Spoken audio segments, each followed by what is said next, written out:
시청자 여러분 안녕하십니까? 전혜윤입니다. 녹음이 짙어가는 실록의 계절 6월이 시작됐습니다. 변화의 계절 6월이기도 한데요. 6월엔 더위도 본격적으로 오고 장마가 시작되기도 합니다. 간이 전환되는 6월, 시청자 여러분께도 좋은 변화, 긍정적인 변화들로 가득한 한 달이 되길 바랍니다. 그럼 6월 5일 수요일 생방송 시카고 지금 시작합니다.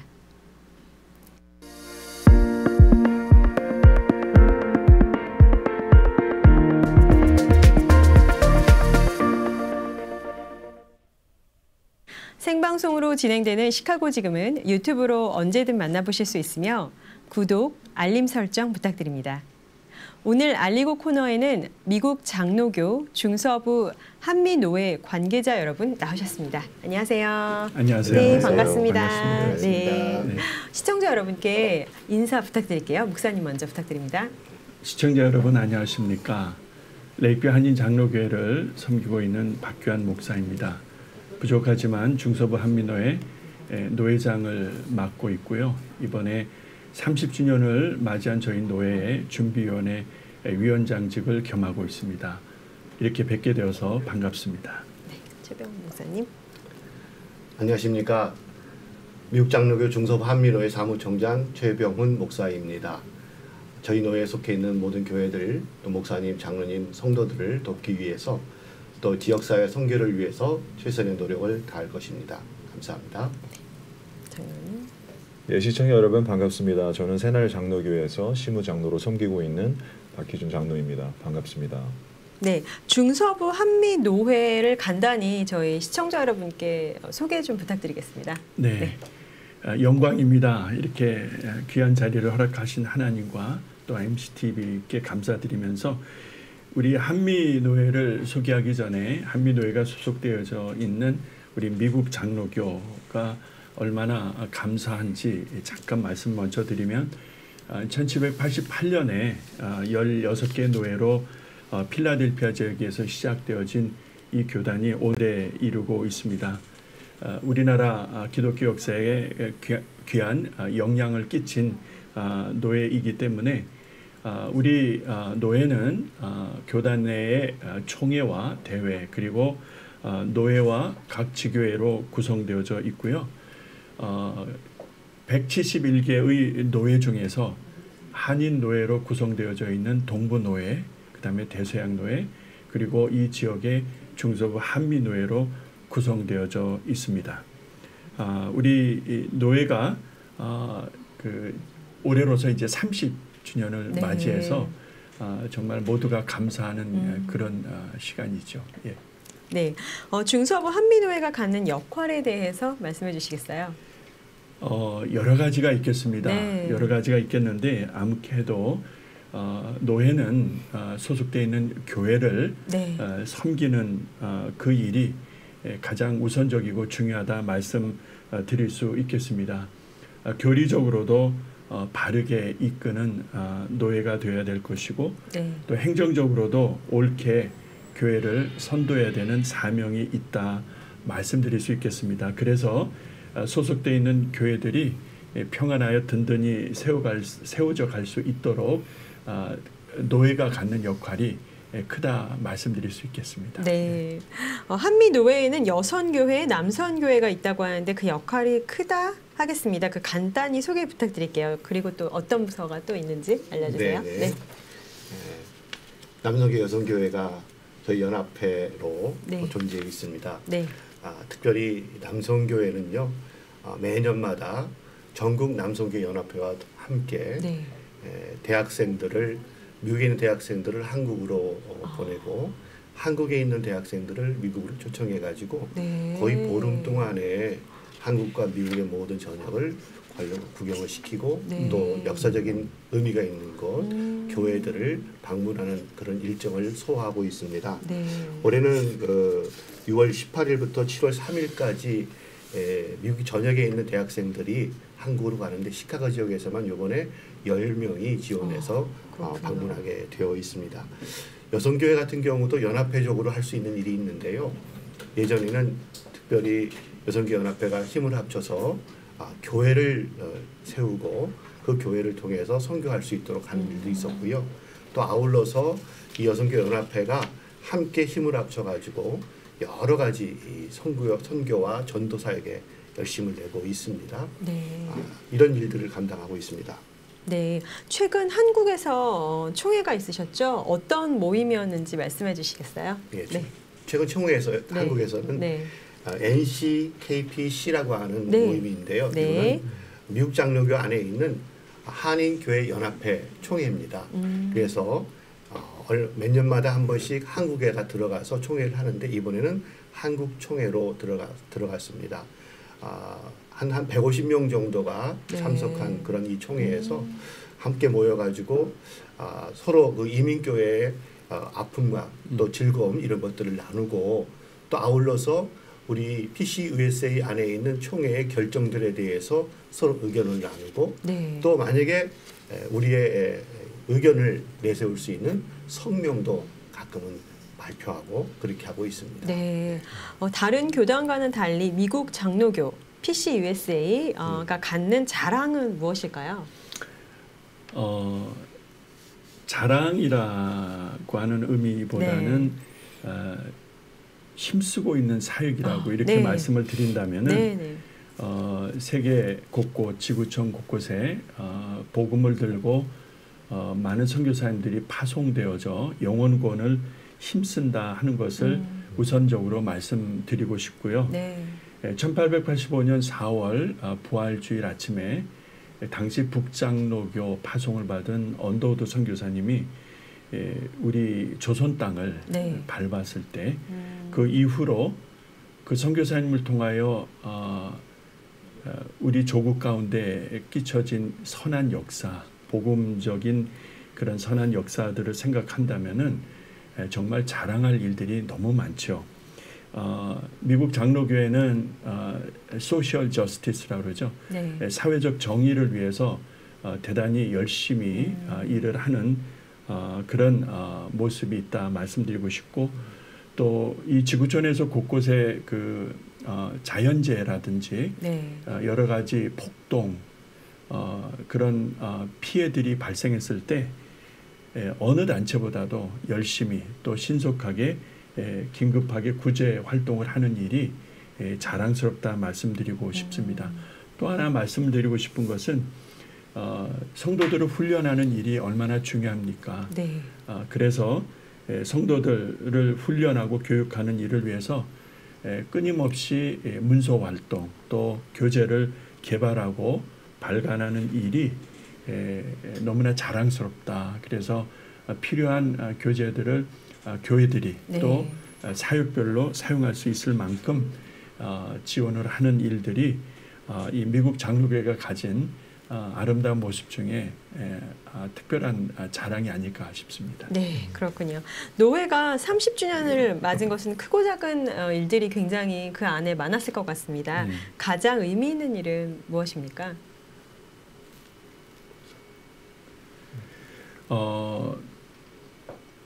저희 소견으로는 네.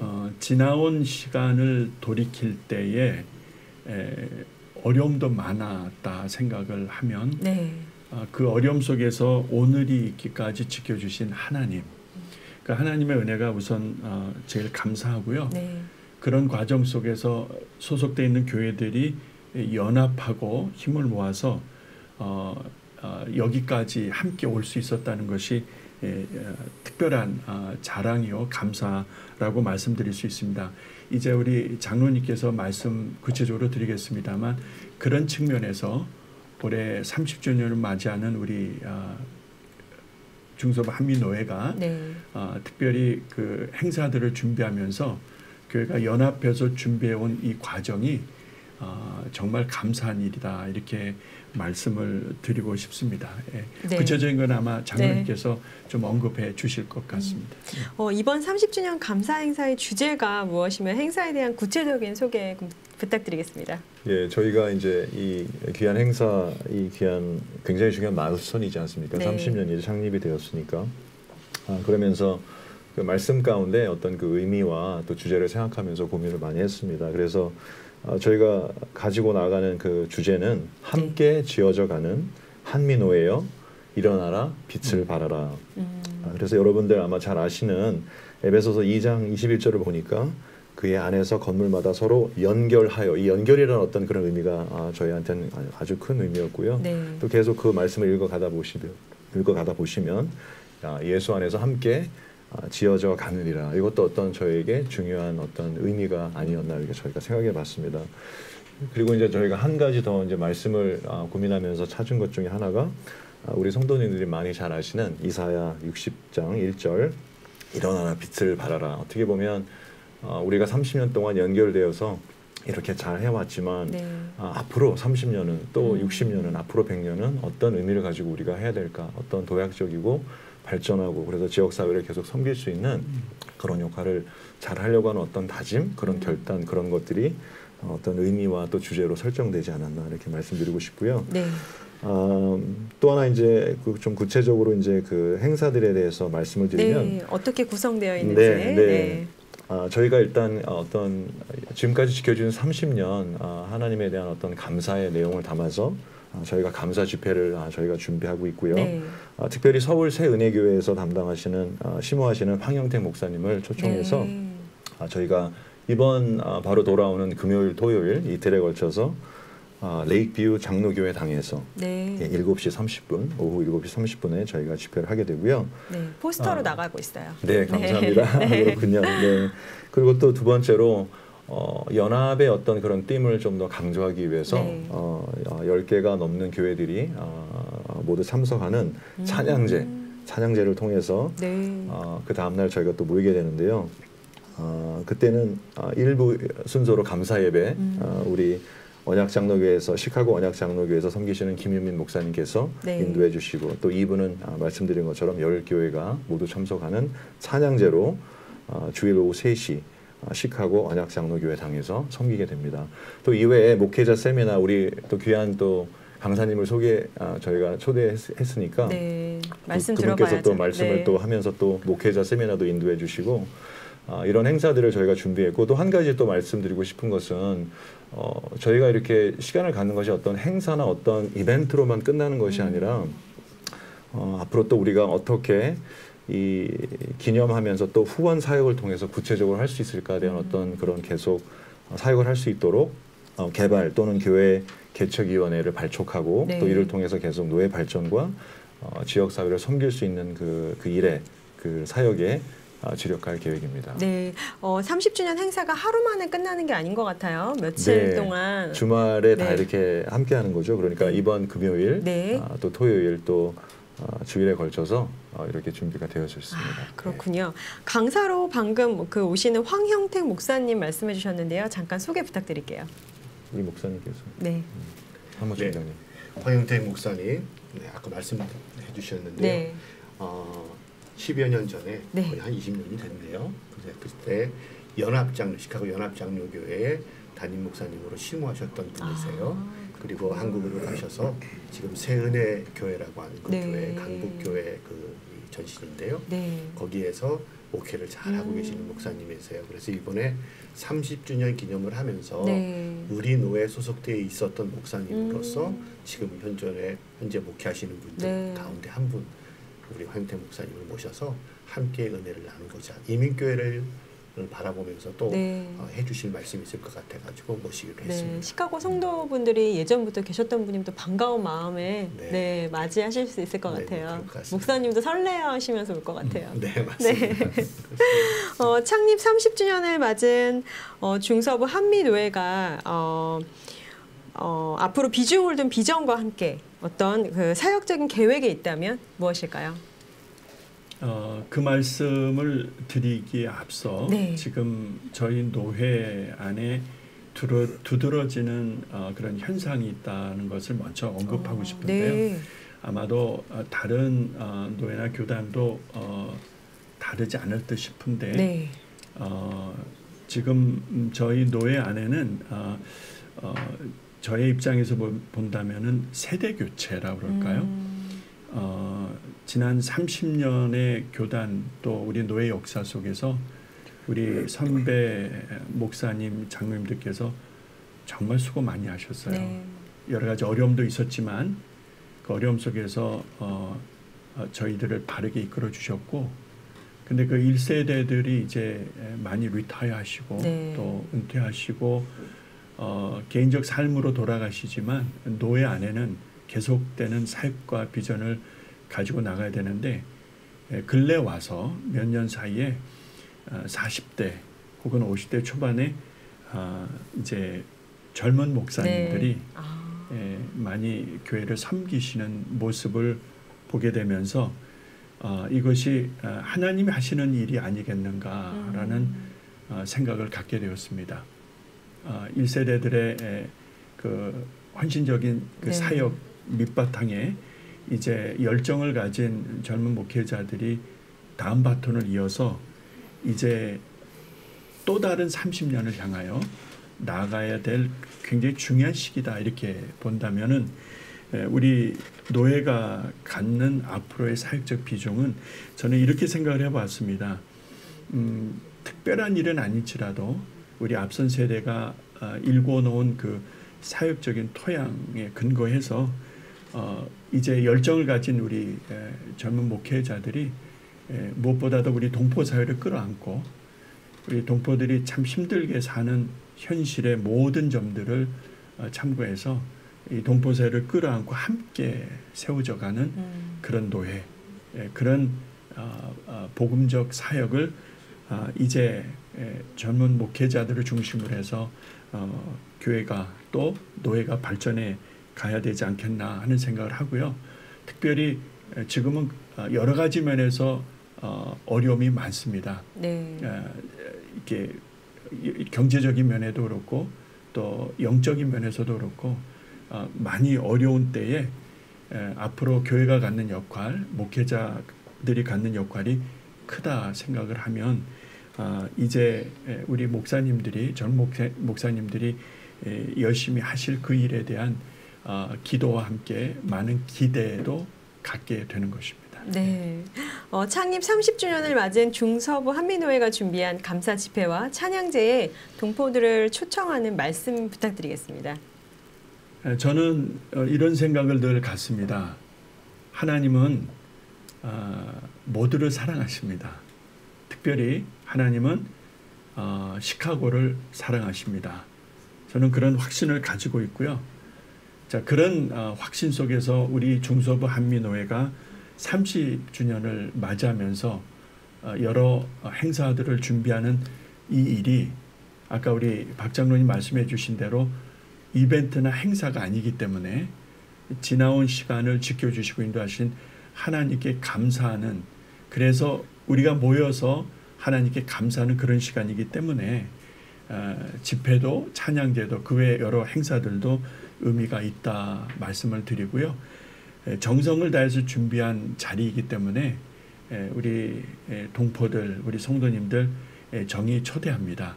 오셔서 함께 은혜 받으시고 주시는 새 힘 얻으시기를 부탁드리겠습니다. 모두들 환영하겠습니다. 네. 감사합니다. 이번 30주년 감사 행사가 성황리에 치러지기를 바라겠습니다. 감사합니다. 네, 오늘 나와주셔서 고맙습니다. 감사합니다. 시카고에서 주 5일 발행되는 시카고 동포사회 바른 언론 오늘자 시카고 한국일보 영상 보시겠습니다. 6월 5일 수요일자 시카고 한국일보입니다. 전 세계 부채 315달러로 사상 최대, K-팝 열풍으로 시카고 한국 뷰티 매장도 확장세라는 제목의 기사가 실렸습니다. A 이면 로컬 기사에는 미러키 레이크길 사고 다발 지역이라 조심하라는 내용의 기사가 게재됐습니다. 1924년 당시 레이시오 드라이버 사진이 설명과 함께 실렸습니다. 바이든 정부는 불법 이민자 수세 몰리자, 미입국자 하루 평균 2,500명 넘으면 멕시코 국경 빗장 닫는다는 기사가 실렸습니다. 엘니뇨 가고 라니냐 온다. 하지만 지구온난화는 계속된다는 내용이 실렸습니다. 한국 모바일 주민등록증 연말 도입이라는 제목의 기사가 읽을 거리를 제공합니다. 시위 장소 차단, 길에서 가방 뒤지고 삼엄한 베이징 모습이 실렸습니다.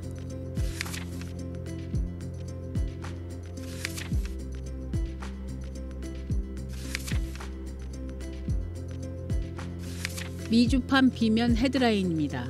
임금 안 오르고 현금 바닥, 소비 활력은 잃어간다. 뉴욕 증시 보안 시스템 오작동, 시세 오류 소동이라는 헤드라인으로 지면을 채웠습니다. 이 밖에도 다양한 경제 소식이 실렸습니다.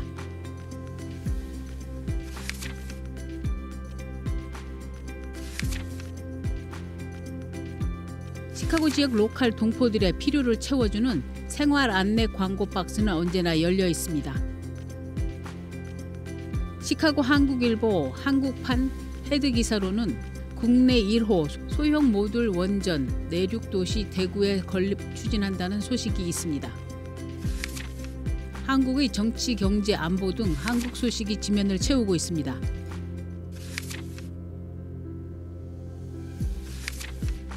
연예 스포츠면 헤드라인으로는 이승엽, 변우석과 대본 같이 보며 우에 다져 인기 드라마 선제업고 띄어 주인공 이승엽 인터뷰가 실려 있습니다. 인기 드라마 더 에이트 쇼의 애국가 자막에 동해를 일본해로 표기해 사과하며 자막 수정 중이라는 기사가 실렸습니다.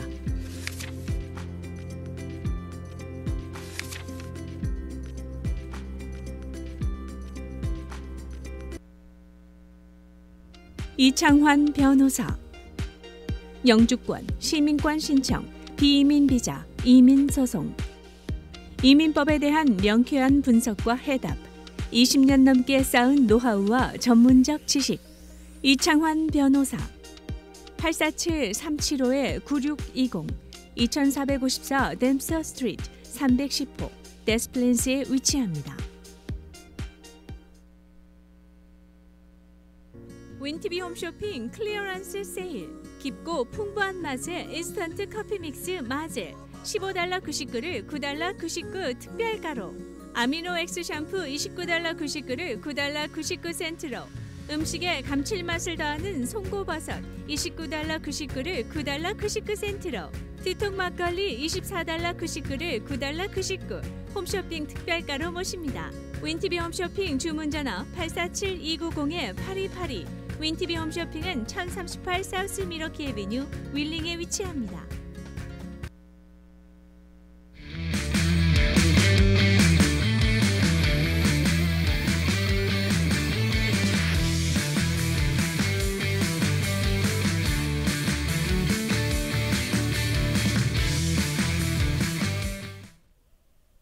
오늘은 시카고 한인회장을 역임한 바 있는 서희탁 변호사에게 교통사고와 법률적 문제에 대해 알아보겠습니다. 안녕하세요. 예, 안녕하십니까. 네, 반갑습니다. 예, 반갑습니다. 네, 시청자 여러분께 인사 부탁드릴게요. 예. 네. 예, 안녕하십니까. 오랜만에 우리 동포분들께 인사를 드리는데 그동안 편안하셨죠? 제가 한 3년 정도 외부에 왔다 갔다 하면서 인사를 못 드린 것 같은데 오늘 또 윈TV에서 이렇게 귀한 기회를 주셔서 우리 동포분들께 인사드릴 수 있어서 너무나도 감사드리고 또 모든 하시는 일들 다 잘 되시기를 마음속으로 기원하면서 오늘 제 이 자리에서 교통사고에 관련돼서 조금이나마 정보를 드리도록 하겠습니다. 감사합니다. 네, 시카고 한인회장도 역임한 바 있으세요. 예. 네, 요즘 그런데 시카고를 떠나셨다는 말도 있던데 어떻게 시카고에 자주 오시나요? 예. 어디에 계세요? 제가 이제 자녀들의 이슈도 있고, 네. 그러니까 오랫동안 이제 봉사 활동을 하면서 네. 가족들에게 좀 소홀한 부분이 있어서 그 바쁘셔서. 부분도 있고, 네. 그래서 한 쉼표를 갖느라 네. 한 3년 동안 달라스에 왔다 갔다 하면서 네. 이렇게 지금은 지내고 있습니다. 네, 그렇군요. 반갑습니다. 네. 서희탁 변호사하면 교통사고 전문 변호사세요. 예. 본격적으로 질문을 드리자면 한인동포 의뢰인이 많을 텐데 처음에 이제 교통사고 났어요 하고 전화가 오면 예. 어떤 것부터 대처하게 해주시는지 궁금합니다.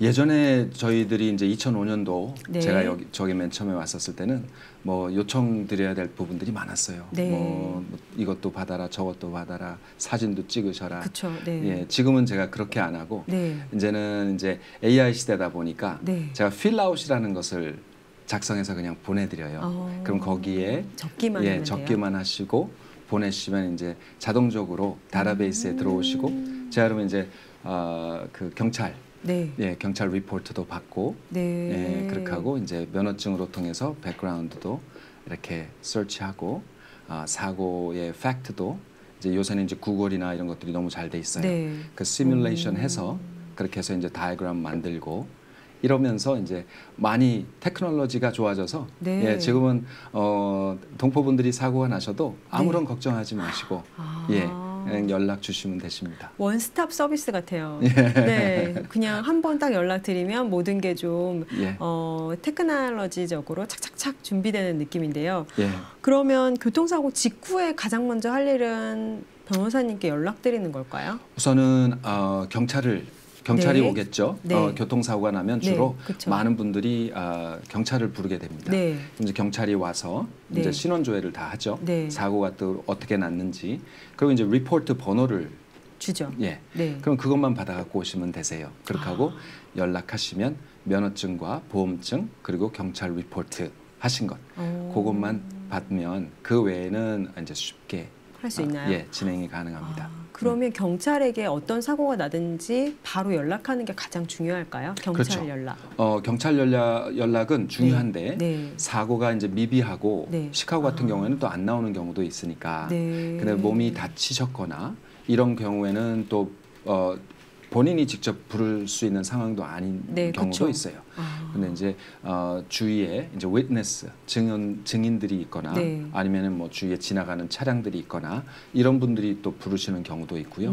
그래서 교통사고가 나시면 먼저 내가 지금 안전한지 그거를 체크하시는 게 네. 중요하고 사고가 나시면 당황하긴 하지만 그쵸. 네. 그거에 대해서 막 너무 염려하지 마시고 네. 신경 쓰지 마시고 내가 지금 병원에를 가야 될까 아니면 내가 병원에를 안 가도 될까 이것만 결정하시면 되세요. 그렇게 하고 내가 좀 전화를 할 수 있는 상태다. 그렇죠. 그럼 이제 911에 전화하셔도 하면 되고요. 되고. 네. 그렇다라고 해서 막 내가 막 일부러 막 전화를 꼭 해야 되겠다. 이렇게 하시지는 않으셔도 됩니다. 네, 제가 한 가지 궁금했던 거는 한국에는 거의 99%가 자동차 앞에다가 카메라를 달고 예. 다니거든요. 예. 안전을 위해서. 예. 근데 미국에 왔더니 그런 문화는 조금 다르더라고요. 그렇죠. 예. 다는 게 더 안전상 좋을까요? 사고를 위해? 이제는 이제 차량들이 네. 뭐 예를 들어 테슬라라든지 뭐 그렇게 모시는 분들이라든지 네. 아니면 이제 발전이 되면서 네. 차량에도 이게 자동적으로 정착이 돼 있고 그렇게 하고 많은 분들이 예전에 이제 블랙박스라고 해가지고 맞아요. 한국에서 가지고 와서 네, 다신 네. 분들도 많으시고 네. 아무래도 그런 것들을 다신 분들은 사고를 해결하는데 굉장히 도움이 많이 되죠.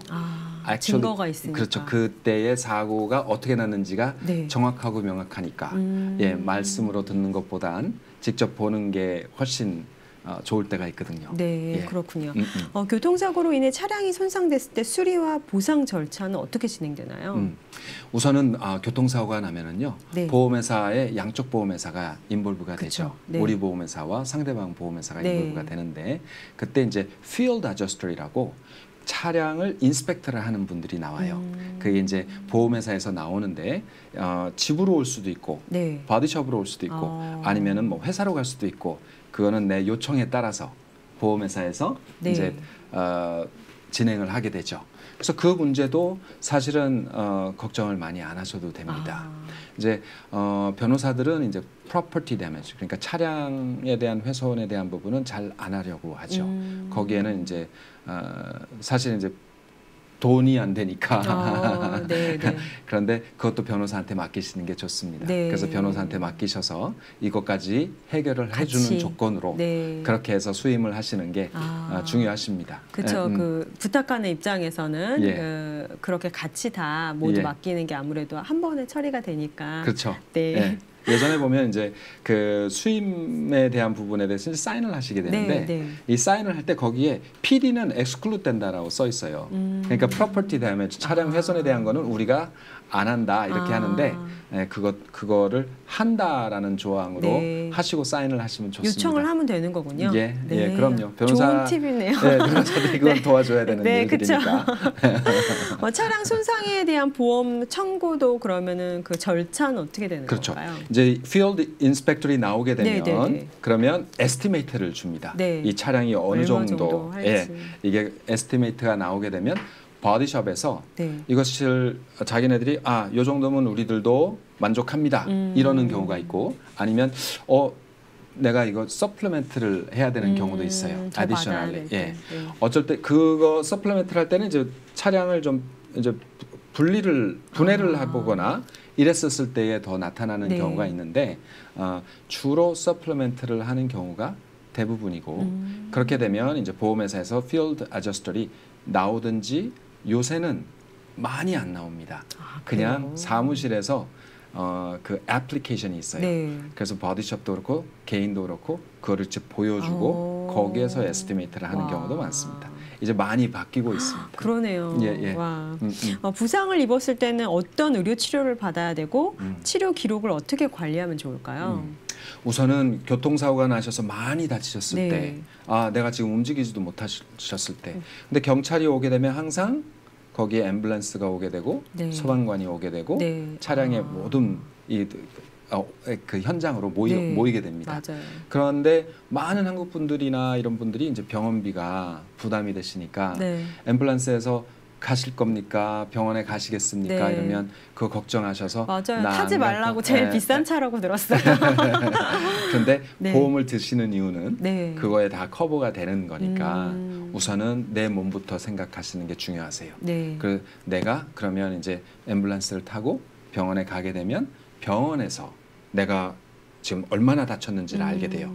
그걸 이제 다이그노시스라고 합니다. 네. 그럼 이제 가면 엑스레이도 찍고 CT도 뭐 찍어야 되면 찍고 엑자미네이션을 하죠. 네. 그거를 이제 다이그노시스를 하면 이게 트리트먼트가 필요할 수도 있겠다. 음. 아니면 어디가 좀 안 좋으시다.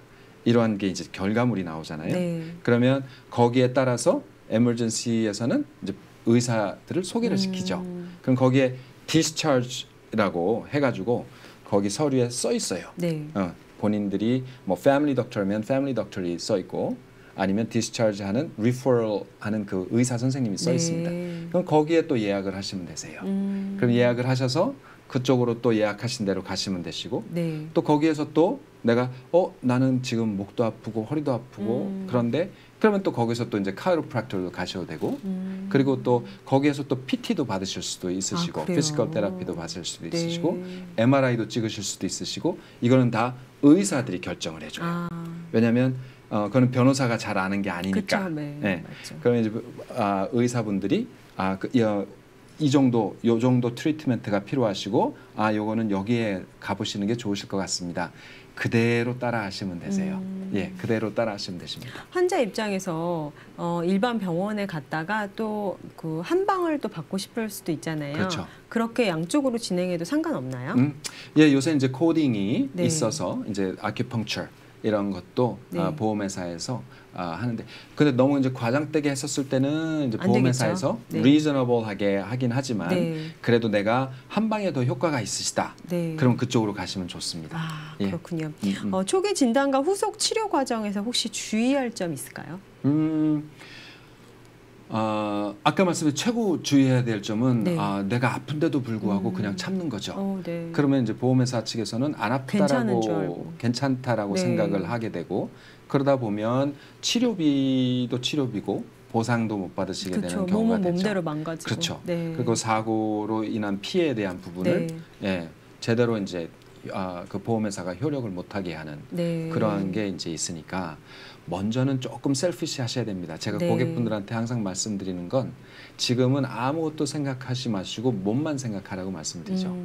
내가 지금 아픈지 안 아픈지 이것만 잘 결정하셔서 내가 필요해서 가셔야 되면 그것도 가시고. 네. 근데 이제 상황이 안 되시는 분들도 계세요. 그쵸. 내가 일도 해야 되고 네. 뭐 여러 가지 상황이 있는데 그래서 이제 웨이지 러스라는 그러한 보상도 있긴 한데 그거는 상황마다 다 다를 본인의 것 같아요. 그렇죠. 상황마다 케이스가. 맞춰서 하셔야 돼요. 네. 그렇지만 최선을 다해서 나의 몸을 프로텍트는 하셔야죠. 네. 내가 치료를 받고 하시는 거는 중요하십니다. 교통사고가 났을 때 음. 병원에 가거나 경찰을 부르는 건 일반적으로 알고 있는데 네.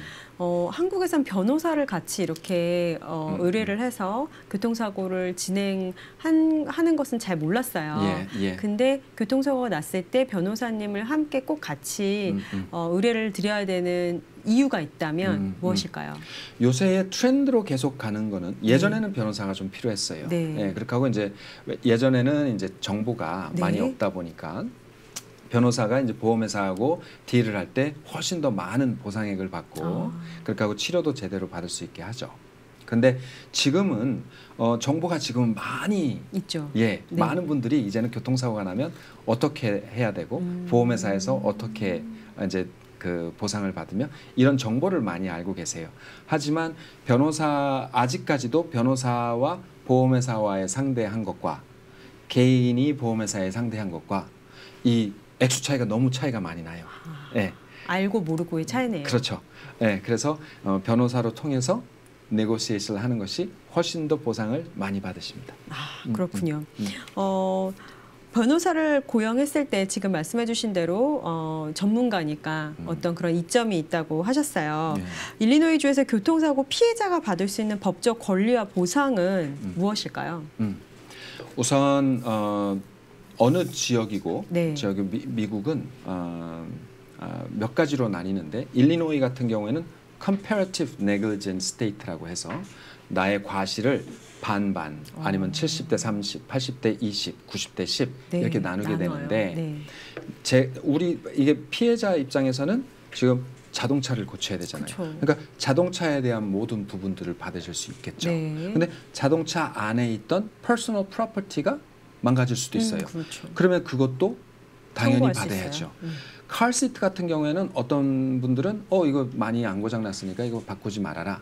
그런데 카시트 같은 경우에는 사고가 나면 무조건 바꿔주셔야 돼요. 네. 그거는 아기의 세이프티의 안전을 문제니까 위해서. 네. 그거는 보험회사도 그건 알아요.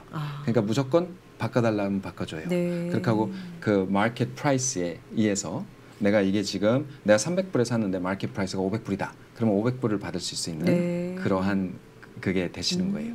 그러니까 퍼스널 프로퍼티가 만약에 너무 많았다. 네. 그러면 그거를 이제 종목을 써서 그렇게 해서 PD 거기에다가 이제 보내면 됩니다. 네. 예. 그렇게 하고 이 자동차가 고쳐지고 나서 서플리멘트도 하고 자동차가 다 고쳐지면 이제 프로퍼티 데미지에 관련된 부분의 보상은 이제 종결이 되죠. 네. 그 이후에 이제 병원에 계속 가실 거 아닙니까? 네. 그럼 병원에서 가시게 되면 병원 비리 나오게 되겠죠. 네. 그럼 그 비용 청구가 나오게 되면 그거에 대한 것은 보험회사에서 해결을 해주는 그렇죠. 것이 맞습니다. 네. 그러면 거기에 대한 보상이 나오죠. 그것을 우리가 스페셜 데미지라고 합니다. 그렇게 하고 내가 만약에 직장에 다니는데 직장을 좀 빠지게 됐다. 그러면 이제 웨이지 로스라는 게 이제 나오게 되는 겁니다.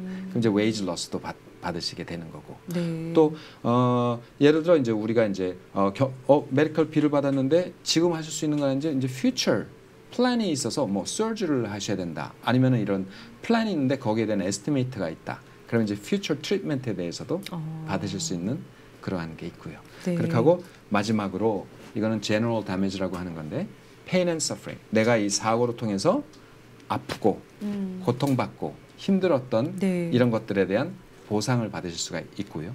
여기에는 이제 내가 정상적인 삶에서 변경된 나의 삶을 비교하고 거기에 따라서 그거 이제 스페큘레이티브 하죠. 약간 정할 수 없는 거죠. 네. 여기에서 이제 변호사들의 그 네고시에이션 스킬이 이제 다 나오는 달라지겠죠. 겁니다. 그렇죠. 네. 그래서 어떤 분들은 이제 디맨드 레터를 한 장 보내신 분도 계시고 어떤 분들은 디맨드 레터를 정말 뭐 5장, 10장씩 보내는 분도 계시고 네. 변호사마다 다 다릅니다. 그렇군요. 보험회사와의 협상에서 혹시 주의할 점이 있다면 어떤 게 있을까요? 그리고 보험회사가 제시한 초기 합의금 그대로 받아들여도 될까요?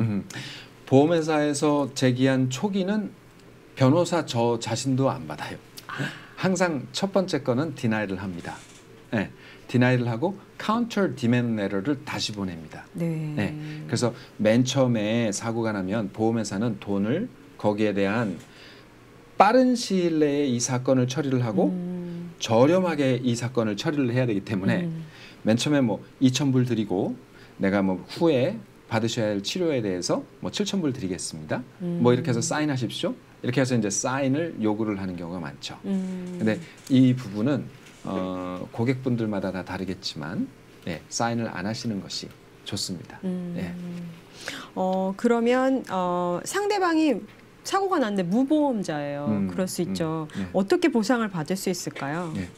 상대방이 무보험자이거나 네. 아니면 상대방이 보험이 너무 적은 경우가 그쵸? 있어요. 네. 그런데 이제 우리 보험의 폴리시에 의해서 UM이라는 폴리시가 있죠. Uninsured Motorist Claim이라고 해서 만약에 상대방이 보험이 없는 경우에는 첫 번째 그 리포트를 해야 됩니다. 네. 이분이 내가 사고가 났는데 보험이 없습니다. 네. 네, 그래서 보험이 없다라는 거를 Department of Transportation에다가 리포트를 하게 되면 거기서 이제 Secretary of State에서 그분이 보험이 없던 거에 대한 부분을 해결을 하는 경우가 있으세요. 예, 그럼 이제 나중에 그 PD에 대한 부분을 이 사람이 직접 돈을 거기다가 디포짓을 해야 되는 경우가 네. 있어요. 못 하시는 분도 있잖아요. 그렇죠. 상황이. 못 하시는 분들도 그럼 있는데 어떡해요? 대부분 리포트가 라이선스가 이제 자기가 이제 서스펜션을 당할 그럴 그러한 수 게 있으니까 되니까 해야 그걸 이제 되는군요. 돈을 이제 놓게 됩니다. 그러면 네. 그것이 나중에 편지로 와요.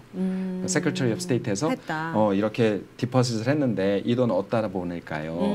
그럼 이제 그거를 이제 필아웃 하셔서 네. 보내시면 프로퍼티 데미지만큼이라도 네, 그것이 그쵸, 이제 받아야죠. 받으실 수 네. 있으십니다. 그게 한 방법이시고 네. 두 번째 방법은 이제 UM으로 통해서 Uninsured Motorist Claim으로 통해서 우리 보험회사에다가 청구를 하는 겁니다. 그럼 이제 우리 보험회사에다 청구를 하면 우리 보험회사에서 Opposing Insurance Company 상대방 보험회사처럼 똑같이 에발루에이션을 하죠. 그러면 에발루에이션을 한 것에 대한 그 금액이 이제 오게 되죠. 네. 그러면 이제 거기에서 이제 해결을 하게 되면 우리 보험회사에서는 상대방에다가 청구를 클레임을 하나요? 걸어서 청구를 하든지 네. 아니면 케이스를 클로즈를 시키든지 그렇게 됩니다. 뭐 네. 변호사님 말씀을 들었을 때는 음. 그렇게 하면 되겠다 싶지만 구체적으로는 어떻게 해야 될지 겪어보지 않았으니까 예. 감이 잡히진 않는데 예. 혹시 이런 부분도 변호사님께 예. 말씀을 드리면 해결을 해주시나요? 그렇죠. UM의 클레임 같은 경우에는 네. 무조건 변호사를 찾아가셔야 됩니다. 예, 그거를 직접 해결하려고 하시면 네. 좀 복잡하세요. 그럴 것 같아요. 예, 네. 그래서 맨 처음에 뭐 사고가 나서 우리 보험회사나 상대방 보험회사에서 이렇게 클리어하고 네. 그렇게 하고 뭐 돈을 줘서 나는 변호사 고용 안 하겠다 이렇게 하셔도 되는데 네. 그때 단계에서는 근데 이제 상대방이 보험이 없다 그러면 무조건 변호사를 찾으시는 게 좋으세요. 좋은 팁이네요. 예. 과실 비율이 있는 경우에도 보상을 받을 수 있는 방법이 있다고 들었습니다. 네. 과실 비율에 따라서 보상금이 어떻게 조정되나요? 아까도 말씀드렸다시피 comparative negligence state는 네. 뭐 이제 어느 스테이트들이 그런 주로 있냐면 약간 modified 약간은 변경될 수 있는 거지만 일리노이도 그렇고 조지아도 그렇고 텍사스도 그렇고 캘리포니아도 사실 이제 컴패러티브로 하고 그러니까 comparative negligence state는 내가 70%의 잘못이 있다. 그리고 네. 30%의 잘못이 있다. 아니면 뭐 내가 80%의 난 잘못이 없고 뭐 20%는 저쪽 잘못이다. 네. 그럼 그만큼의 그 퍼센테이지율만큼 받는 거예요. 그러니까 예를 들어 내가 10,000불이 나왔다. 내 에스티메이트가. 네. 그러면 나는 80%만 받을 수 있는 권리가 주어졌다. 그러면 80% 그러니까 8,000불만 받게 되시는 거예요. 예. 그리고 2,000불은 못 받게 되시는 경우가 네. 많으시죠. 그래서 변호사를 그때도 그런 경우가 어떤 경우냐면 이제 인터섹션에서 네. 이제 레프트 턴을 하거나 직진선에서 네. 뭐 누가 먼저냐 누가 이런 경우에 아니면 이제 뭐 스피딩을 했거나 뭐 뒤에서 받았는데 스피딩을 했거나 뭐 이런 식으로 해서 이제 하게 되는데 많은 케이스들이 그렇지는 않습니다. 왜냐하면 변호사가 이제 저희 같은 경우에는 이제 시뮬레이션 다이그램을 만들어서 네. 보험회사에다 보내고 그렇게 하고 그 부분에 대해서 정확하게 100% 그쪽 잘못이다라는 것을 이제 판명하게 되죠. 그리고 보험회사에서도 그런 부분들은 본인들도 복잡해요. 그렇죠. 네, 본인들도 네. 복잡하기 때문에 웬만하면 라이빌리티가 이제 100% 0으로 이렇게 만드는 경우가 많죠. 근데 간혹 가다가 50대 50으로 주는 경우가 있어요. 그러면 애매하네요.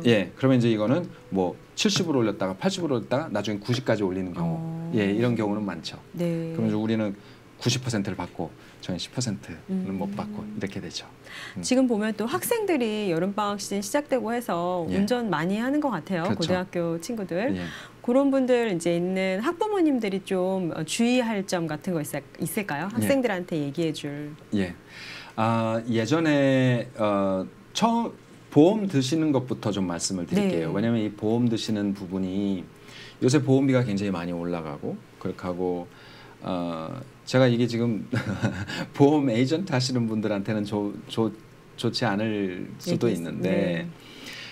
학생이 운전을 허락을 받고 할 때, 네. 예, 우리 부모님한테 허락을 받고 운전을 할 때, 이때 구태여 학생의 그 드라이버로 학생까지 집어넣어야 되는 거는 네. 이 보험비가 너무 많이 그쵸. 올라갑니다. 네. 예, 그러니까 지금 학생이 지금 배우고 있는 단계라든지 그렇게 하고 허락을 받고 운전하는 단계면 예, 당분간은 이제 어차피 아버님 어머님 차량이니까 보험에서는 드라이버를 빼시는 게 보험비를 굉장히 저렴하게 하실 수 있는 방법이세요. 네. 그런데 아무래도 이제 에이전트 분들은 그것을 이제 더 넣으려고 하겠죠. 그렇죠. 넣으시는 것이 네. 안전하고 하니까 그렇게 하시겠죠. 그럼 방법이 있나요? 학생을 넣지 않았어요, 보험에. 예. 근데 이 친구가 운전을 해야 되는 상황이 있잖아요. 예. 그럼 어떻게 하면 좋을까요? 그 폴리시에 그렇게 써 있죠. 폴리시에 패밀리 멤버리 그리고 운전을 했었을 경우나 그 이제 패밀리 그 라이더리 있어요. 보험에는 그거를 추가를 하시면 패밀리가 이제 인클루드가 되는 경우가 있고 아니면 이제 허락을 해서 상대방이 운전을 했었을 때 그러면 이제 커버리 되는 걸로 그렇게 돼 있습니다. 이게 렌트카라고 생각하시면 되세요. 예. 렌트카에서도 내가 렌트를 했었을 때 예, 보험이 있으면 그 네. 보험이 내 보험으로 되잖아요. 예, 내 보험으로도 되고 네. 뭐 렌트카 보험으로도 네. 운전한 사람이 과실이 또 있다고 해도 이게 커버가 되잖아요. 네. 그런 것처럼 보험회사에서 내가 허락을 받고 운전을 했을 경우에는 네. 그러면 커버가 됩니다. 예, 그렇군요. 예. 근데 나중에 이제 그런데 이제 차량이 생기고 본인이 이제 운전을 그쵸? 해야 되고 그러면 이제 드라이버를 해야죠. 넣어야 되죠. 네. 예, 근데 어쩌다 한 번씩 이렇게 운전하는 거는 예. 네, 그 패밀리에 다 들어가 있으니까 따로 예. 추가는 하지 않아도 된다는 예. 말씀이시죠? 그거는 이제 에이전트 분들하고 더 자세하게 하셔야 되겠지만 그러한 옵션이 있으니까 그거를 말씀을 하세요. 알고는 예, 있으니까. 예, 네. 말씀을 하셔서 보험비를 많이 줄이시는 것이 한인 사회에 큰 도움이 맞아요. 됩니다. 네. 저도 사실 뭐 교통사고를 하는 이유가 거기에 있으니까 이게 네. 주류 사회에서 돈을 갖고 와서 한인 사회에 유입이 되는 거기 때문에 네. 사실 저도 교통사고를 시작한 거니까. 근데 사실 이게 보험회사에다가 돈을 내는 거는 한인 사회에서 돈을 주류 사회에서 다 내는 맞아요. 거잖아요. 네, 네. 그러니까 이제 그런 부분들은 알고 있으면 조금 네. 좀 더 줄이는 방향으로 그렇게 네. 하셔서 하시면 좋을 것 같고 그리고 고등학생들이 운전을 할 때는 항상 아버님 어머님이 알러트가 돼 있으셔야 돼요. 그럼요. 예, 네. 그래서 가끔가다 텍스트라도 이렇게 잘 하고 있니, Are you okay? 이렇게 하고 확인하고. 이제, 예, 확인하면 아이들도 조금 더 알러트가 돼서 사고를 네. 좀 방지할 수가 있죠. 그러니까 서로 안 태워야 될 것 같아요. 친구 태우고 이러는 거는 어느 정도 숙련이 될 때까지는 좀 자제해야 되지 않을까 그렇죠. 싶습니다. 서로의 그런 안전을 안전을 위해서. 위해서. 그렇죠. 네. 예, 많은 학생들이 또 데려다 주고 데려다 그쵸. 오고 이렇게 하니까 네. 예, 혹시라도 그런 경우에는 계속해서 Are you okay? 텍스트하고 조심하고 이렇게 계속 가르쳐 줘야 되겠죠. 예. 어차피 운전을 해야 되고 맞아요. 그걸 막을 수는 없고 네. 그렇게 네. 하시면 됩니다. 네. 교통사고로 인한 의료비와 기타 손해를 최대한 보상받기 위해 필요한 절차가 있다면 좀 알려주시겠어요? 네.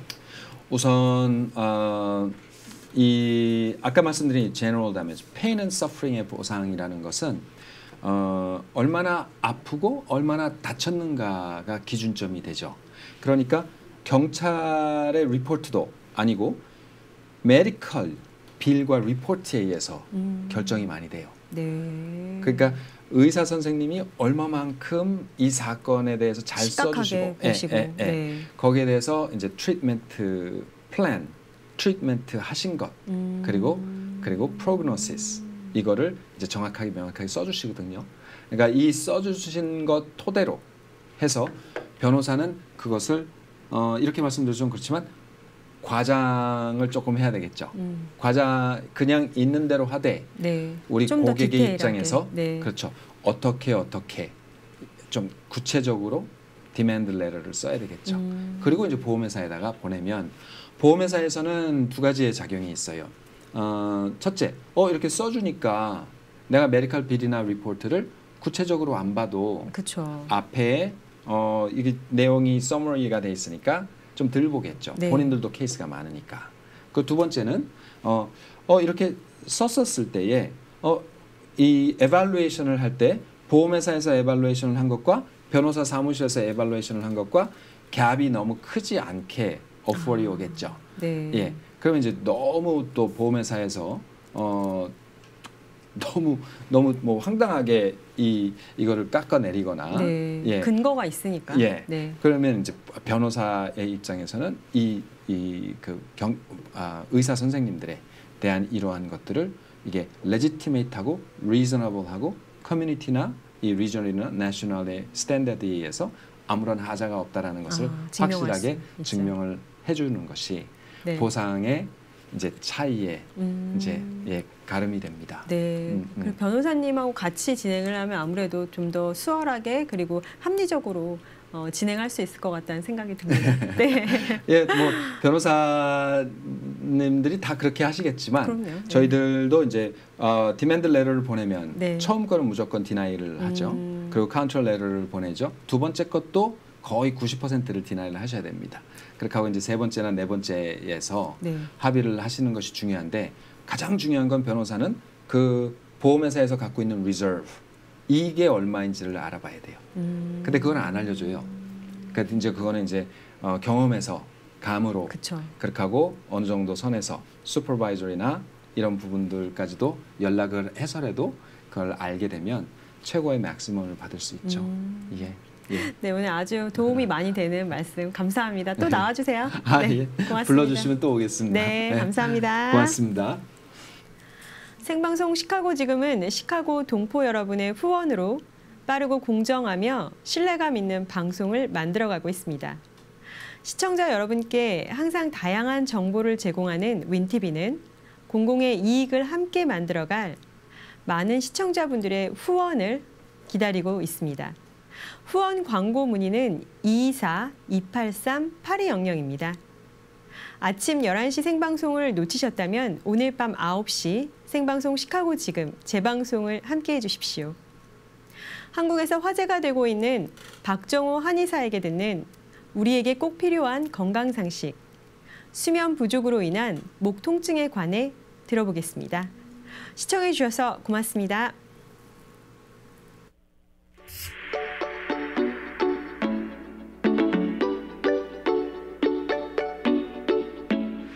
네, 안녕하세요. 일타 한의사 박정호 한의원의 박정호 한의사입니다. 반갑습니다. 네. 오늘은 목 통증에 대해서 설명을 드릴 건데요. 뭐 경추 통증, 목 디스크 많이들 가지고 계실 거예요. 그리고 일단 아침에 일어났을 때 목이 안 아픈 사람이 있을까 싶기도 해요. 저는 물론 매일 환자를 보다 보니까 그런 분들이 많기는 한데 괜찮은 사람들도 있겠지만 대부분은 제가 볼 때 아침에 일어났을 때 목이 뻣뻣할 거라고 생각을 합니다. 어떠세요? 목이 뻣뻣하신가요? 일단 목 뻣뻣한 사람들 많은 걸로 치고 왜 아침부터 일어나는데 목이 뻣뻣할까? 그리고 이거 어떤 사람들 이제 특히 남자들 같은 경우는요 좀 이렇게 2-3시간 활동을 하다 보면은 괜찮아져요. 그러니까 치료를 굳이 받을 생각을 안 하는 거예요. 아침에 일어났을 때 분명히 아팠는데 일하다 보거나 뭐 활동하다 보면 안 아파지거든요.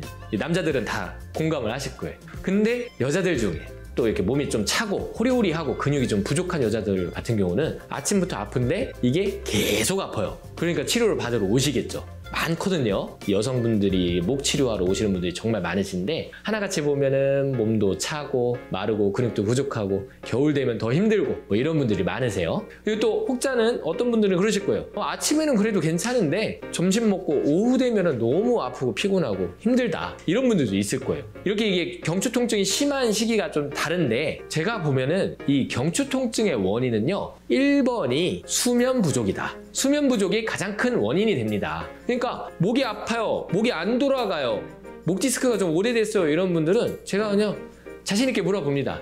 평소에 잠이 어떠셨어요? 잠 잘 주무세요? 아니면 좀 불면증 있으세요? 하면은 거의 대부분이 잠을 잘 못 자는 것 같아요. 근데 어떤 분은 또 이래요. 저는 잠을 잘 잡니다. 그러면 제가 또 물어보죠. 그러면 자다가 몇 번씩 깹니까? 화장실 가려고 몇 번씩 깹니다. 이렇게 얘기를 하시고 또 잘 잔다고 얘기를 하는데 실제로 대여섯 시간밖에 안 자는 분들도 있어요. 대여섯 시간을 자기는 잘 잤다는 거예요. 근데 원래 정상적인 수면 시간은 충분한 수면 시간은 7시간 이상이거든요. 7시간에서 8시간. 그러니까 대여섯 시간만 자도 자기는 20대부터 괜찮았다라는 분들도 사실 50대가 지나면 수면이 부족해진 거예요. 자, 그러면 수면이 부족한 거랑 경추 통증이랑 왜 연관이 되어 있는지 좀 더 자세하게 설명해 드리자면, 자, 우리가 일을 할 때 뒤로 일하진 않잖아요. 전부 다 앞으로 일하죠. 손을 앞으로 내밀고 어깨 견갑골이 앞으로 좀 기울고 모니터를 보면서 약간 턱을 들고 머리를 내민 상태에서 일을 하게 되는데, 이 동작은 두개골의 무게가 내 몸의 척추보다 항상 앞에 와 있는 자세예요.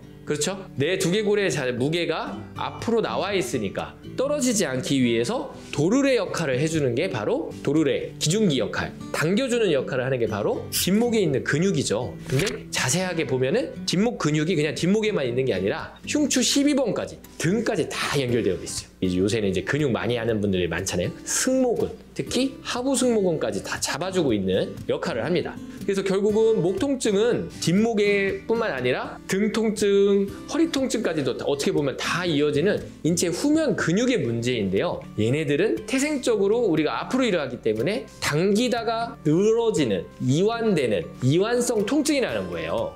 이완성 통증. 얘는 뭐 우리가 크게 무리하지 않더라도 하루 종일 우리는 앞을 보고 일을 하기 때문에 저녁만 되면 어느 정도의 피로는 무조건 쌓입니다. 그러니까 뭐 저는 무리한 게 없어요 해도 하루를 지났다면 저녁 때쯤 되면은 뒷목, 등, 허리에 이 피로는 항상 쌓여 있는 거죠. 근데 이거를 회복하는 시간이 바로 수면 시간인데, 수면이 7시간 이하로 줄어들면, 핸드폰 충전으로 제가 많이 얘기하는데 100% 충전이 아니라 50% 충전이면 뻣뻣한 상태로 일어나게 되겠죠. 피로가 좀 쌓여있는 상태로 일어나게 되는데, 이게 하루 이틀이면 전혀 문제가 없어요. 특히 남자들 중에 이렇게 혈액순환이 좋으면 처음에 아침엔 좀 뻐근했다가도 활동을 하고 약간 땀이 나고 혈액순환이 원활히 되면 그 근육의 피로가 풀려버려요. 그래서 아까 얘기했듯이 아침에는 조금 안 좋았다가 좀 움직이고 활동하면 괜찮아져요. 이런 분들이 이런 케이스예요. 원체 근육이 좋고 혈액순환이 좋고 아직 젊기 때문에 수면이 부족하다 치더라도 특히 이렇게 뭐 특별한 통증으로 이어지지가 않는 거고 금방 회복이 되는 거죠. 그런데 문제는 나이가 좀 드시거나 아니면 괜찮았던 사람도 이제 나이가 좀 더 들면서 근육이 좀 줄어들거나 회복 능력이 떨어지면,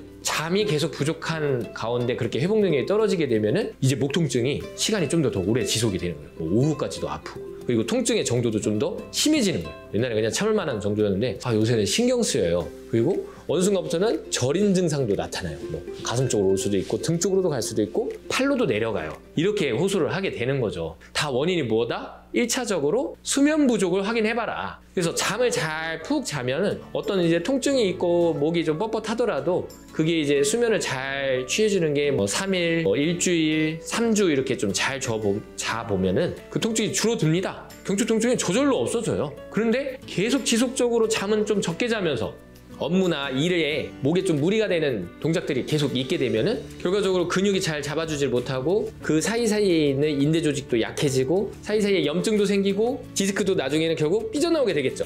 그게 바로 단기간이 아니라 장기간에 걸쳐서 목에 퇴행성 변화가 오는 기전입니다. 그러니까 오늘 하루 잠을 안 잔 거는 뭐 큰 문제가 아니더라도 그런 게 지속되면은 결국 내 목에 심각한 문제도 일으킬 수가 있는 거죠. 자, 그러면은 잠을 잘 자는 건 알겠어요. 근데 목에 그러면은 어떤 자세가 좋고 어떤 자세는 나쁘고 그리고 목에 좀 도움이 되는 운동이 있을까요? 이런 것까지 좀 제가 설명을 해드리려고 하는데요. 자, 우리가 흔히 목이 지금 통증이 있고 뻣뻣하면은 뭔가를 해서 내 목의 통증을 없애려고 하거든요. 절대 아닙니다. 특히 이 동작이 있어요. 고개를 숙이는 동작, 스트레칭을 많이 하시죠. 목이랑 등이 뻐근하면 대부분 일 너무 많이 했다면서 이렇게 등을 쭉 늘리는 동작도 많이 하실 거예요. 제가 아까 처음에 말씀드렸잖아요. 목이랑 등, 허리 이쪽은 인체 후면은 항상 우리가 앞으로 일을 하기 때문에 늘어나는 이완성 긴장 상태이다. 이완성 통증이 발생한다 했잖아요. 근데 일시적으로 지금 피곤하다고 해서 좀 더 늘린 거예요. 이런 동작은 더 늘렸죠.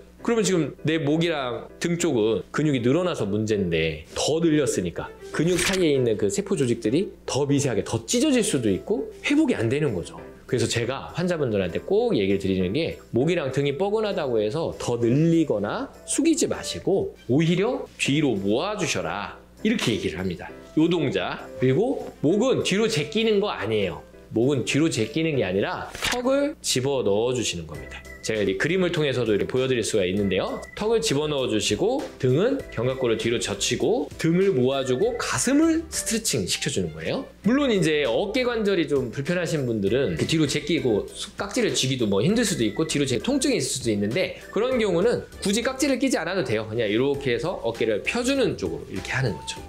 이런 동작이 많이 도움이 되고요. 제가 사무실에서 흉하지 않게 쉽게 할 수 있는 운동 동작, 목이랑 등에 좋은 그런 강화 운동이 있다면 원래는 턱걸이거든요. 근데 턱걸이는 사무실에서 할 수가 없잖아요. 그러니까 사무실에서 이렇게 가상의 줄이 천장에 있다라고 생각을 하시고 그 가상의 줄을 잡고 뒤로 당겨주시는 거예요. 그래서 우리가 이제 잘 알고 있는 흔히 승모근이 모여지게, 광배근이 모여지게, 이게 이제 결국 턱걸이 자세잖아요. 그것처럼 뒤로 당기는 동작을 한 번에 뭐 15번에서 30번씩 사무실에서 피곤하시면 이렇게 해주는 거예요. 이렇게 해주고 등도 이렇게 쭉 모아주고 턱은 집어넣어 주시고 이렇게 집어넣어 주시고 이런 동작을 통해서 하면은 근육이 이제 늘어났다가 다시 이제 수축이 되면서 혈액순환이 되니까 목이 좋아질 수가 있어요. 그리고 사실 목이 심하게 아프시면 이런 동작보다 그냥 차라리 아무것도 안 하고 누워 계시는 게 제일 좋습니다. 왜냐면은 우리가 일어서는 동작 자체가 목에는 항상 힘이 들어갈 수밖에 없는 자세예요. 두개골이 옆으로 쓰러지거나 기울지 않게 잡아줘야 되잖아요.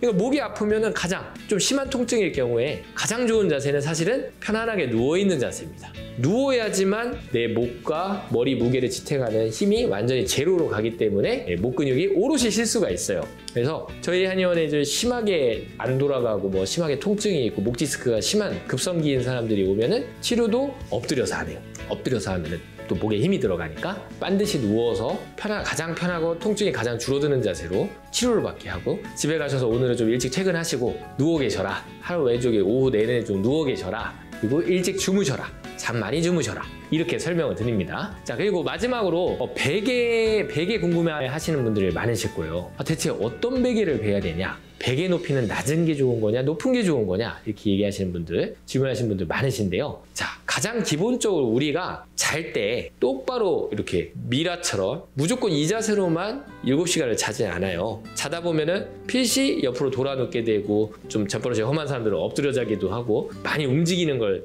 여러분들 아실 텐데, 이게 움직일 때 예를 들어서 이렇게 옆으로 돌아 누웠을 때 베개가 만약에 낮거나 높으면 어떻게 될까요? 자, 이쪽으로 누웠는데 베개가 너무 낮으면 고개가 이렇게 기울어질 테고, 베개가 너무 높으면 이렇게 기울어질 테죠. 그러면은 긴장들이 좌우가 불균형하게 생기겠죠. 그래서 침대 기준으로 했을 때 가장 이상적인 베개의 높이는 내 어깨 폭입니다. 옆으로 누웠을 때 고개가 이렇게 숙이거나 들리지 않는 가장 직각을 이루는 높이의 베개가 나한테 제일 잘 맞는 거고요. 요거 있어요. 우리가 몸이 좀 이제 많이 피곤하거나 통증이 생기게 되면 나도 모르게 신체 반사적으로 몸이 웅크리게 되어 있어요. 이런 상황, 예를 들면 몸살이 있거나 이렇게 몸이 웅크린 상태가 되면은 베개가 낮으면 불편해요. 잠이 안 와. 그냥 누웠는데 평소에는 괜찮았던 자세 베개여도 뭔가 이렇게 불편한 거예요. 그럴 때 보통 이제 베개를 올리게 되는데, 그래서 이제 베개를 올릴수록 목이 더 좋은 것 같다라고 얘기하는 사람들도 나타나는 건데요. 그거는 일시적인 겁니다. 그래서 내 몸이 좀 컨디션이 안 좋을 때는 일시적으로 높일 수도 있지만 가장 이상적인 건 직각을 이루는 내 어깨 폭만큼의 베개가 좋은 거고, 그거를 참고하셔서 내 베개를 정하면 되는데, 이건 있습니다. 네, 베개가 뭔가 불편하게 느껴진다는 건 내 목의 상태가 안 좋은 거예요. 이미 원래 베개는 불편함을 별로 못 느끼는 게 내 목 상태가 좋은 상태고, 베개가 불편하다고 느껴지는 건 이미 경추에 문제가 있다는 거니까 그런 때는 이제 한의원에서 치료를 받고 또 수면도 더 많이 취하고 그다음에 목에 좋은 운동법, 스트레칭법 이런 것들을 좀 하시는 게 좋겠죠. 그리고 제가 좀 빠뜨린 게 있는데, 목은 문질러 주는 게 제일 좋아요. 늘어나는 근육이기 때문에 더 늘리는 동작은 안 좋다고 말씀드렸잖아요. 목은 예를 들어서 반드시 누웠는데 어떤 동작이 그나마 목에 제일 회복이 되느냐, 양손을 이용을 하는 거예요. 손가락을 이용을 해서 반대편 목 측면을 문질러 줍니다. 문질러 보면은 손톱 이게 손끝으로 눌러 보시면 좀 더 딱딱한 근육이 있거든요. 그 부위를 더 집중적으로 풀어주시는 거예요. 특히 담 결렸다고 그러죠. 목이 갑자기 이렇게 안 돌아가시는 분들이 있을 텐데, 목이 안 돌아갈 때 억지로 꺾으면 더 안 좋아져요.